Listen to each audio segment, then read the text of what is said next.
안녕하세요. 뉴스반장입니다. 윤석열 국힘당 대선 후보가 선거 당일 코로나 확진자 수 때문에 정부가 투표를 못하게 막을 수 있다며 사전투표를 호소했습니다. 이는 명백한 허위 가짜 뉴스인데요. 추락하는 지지율에 다급해진 윤 후보가 아무 말 대잔치를 시작했습니다. 선거날에 코로나 확진자가 수십만이 나온다고 발표해서 여러분들 당일날 투표 못하게 막을 수 있습니다. 여러분, 재작년에 4.15 총선에서 좀 부정 의혹이 있다고 생각하시는 분들이 많이 계시는 걸로 알고 있습니다.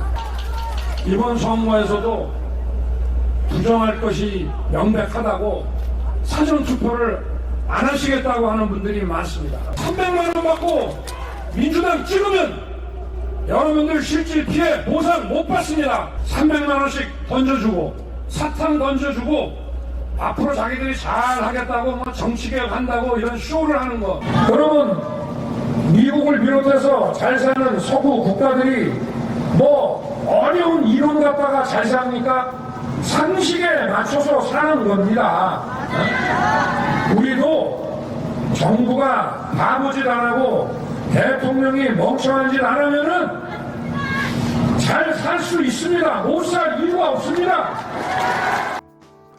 윤 후보는 지난달 28일 강원도 동해시 유세에서 재작년 4.15 총선에서 부정 의혹이 있다고 생각하는 분이 많이 계시는 것으로 알고 있다며 이번 선거에서도 부정할 것이 명백하다고 사전투표를 안 하시는 분이 많다.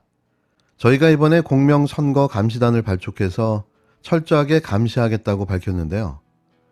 이어 윤 후보는 당일 투표만으로는 이길 수 없다며 선거날에 코로나 확진자 수십만 명이 나온다고 발표해서 여러분들 당일날 투표를 못하게 막을 수 있다고 의혹을 제기했습니다.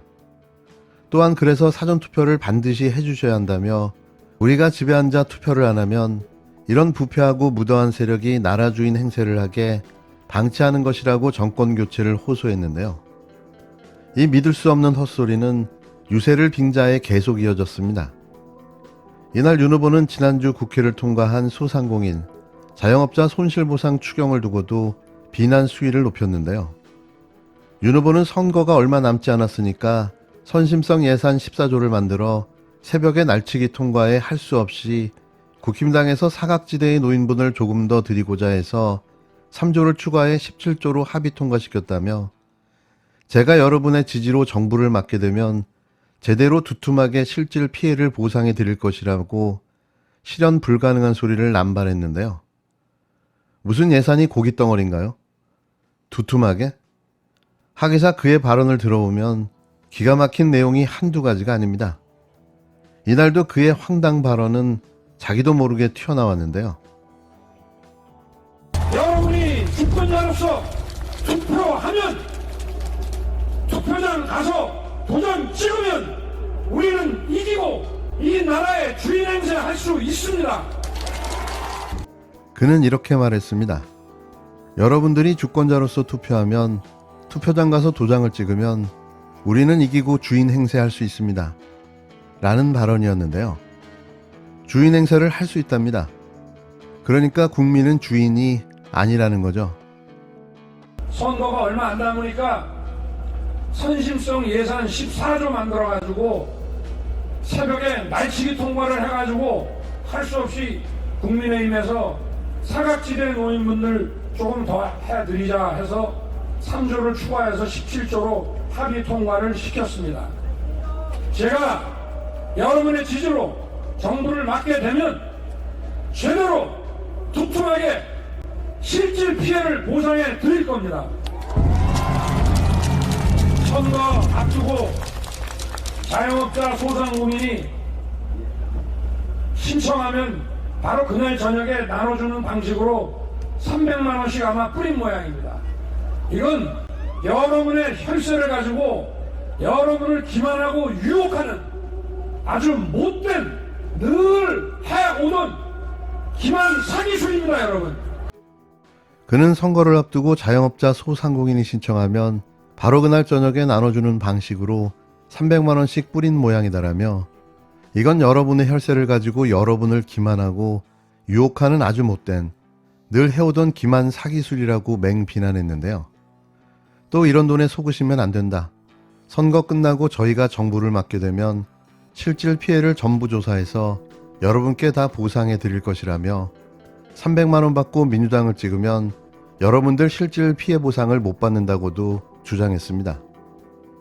그는 이어 선거 앞두고 300만 원씩 던져주고 사탕 던져주고 앞으로 자기들이 잘하겠다고 정치개혁한다고 이런 쇼를 하는 것, 할 거면 주구장창 할 때 하지 왜 안 하느냐며 국민들이 밀어줬더니 날치기 통과하고 상임위원장 독식하고 내로남불 횡포 부리고 나쁜 짓 다 하다 왜 선거 열을 앞두고 국민들을 기만하느냐고 입에 거품을 물었는데요. 이에 더불어민주당은 윤 후보가 선거 당일 정부가 코로나 확진자 수십만 명이 나온다고 발표해 당일 투표를 못하게 막을 수 있다고 주장한 데 대해 가짜 뉴스를 퍼뜨린다고 맹폭했습니다. 민주당 선대위 강병석 수석대변인은 코로나 1일 확진자 수가 선거를 겨냥해 조작된 것처럼 주장한 것에 깊은 유감을 표한다며 정부 방역 정책의 신뢰를 무너뜨리는 윤 후보만의 뇌피셜이라고 비판했는데요. 이어 방역까지 선거에 악용하는 윤 후보의 저급함이 낳은 망발이라며 방역 수칙을 밥 먹듯 위반한 윤 후보가 선을 넘어도 한참 넘었다고 비난했습니다. 항상 그래왔습니다. 자신의 목적을 위해서는 수단과 방법을 가리지 않는데요. 급하긴 급한 모양입니다. 같은 날 윤석열 후보는 시민단체 불법이익 전액 환수라는 짧은 글을 자신의 SNS에 올렸습니다. 알고 보니 이건 그의 공약이었는데요. 묻지도 따지지도 않고 또 한 줄 공약을 남발한 겁니다. 그렇다면 불법이익이며 또 어떤 환수를 하겠다는 걸까요? 자신의 불법과 비리, 그리고 쏟아지는 일가족 범죄에 대해서는 눈 감고 모르쇠로 일관하며 내로남불의 전형을 보여주고 있는데요. 어디 감히 그 손가락으로 지적질을 할 수가 있나 싶습니다. 지금 윤 후보가 해야 하는 건 자신의 모든 비리와 범죄 사실을 인정하고 벌어들인 불법 이익을 반환하고 후보를 사퇴하는 일일 겁니다. 또 터져나온 윤석열 후보의 처가가 대가성 의혹이 있는 신한은행 마이너스 통장으로 부동산을 매입하고 차명 투기하고도 90억 원의 이익을 봤다는 의혹이 또 제기됐는데요. 아니 장모 최은수는 범죄 저장소입니까? 하루가 멀다 하고 계속 쏟아지는 범죄는 언제쯤 끝이 날까요? 성인지 감수성 예산이라는 것을 30조 썼다고 알려져 있습니다. 그 돈이면은 그 중에 일부만 떼어내도 핵 위협을 저희가 안전하게 중충적으로 막아낼 수 있습니다. 성인지 예산이 여성들을 위한 예산이 전혀 아니고요. 국가 주요 예산 사업을 성인지적 관점에서 분석해 볼 필요가 있다고 해서 도대체 어떤 예산을 없애 북핵을 막는 데 사용하겠다는 것입니까? 윤석열 후보는 그 내용을 반드시 밝혀야 할 것입니다.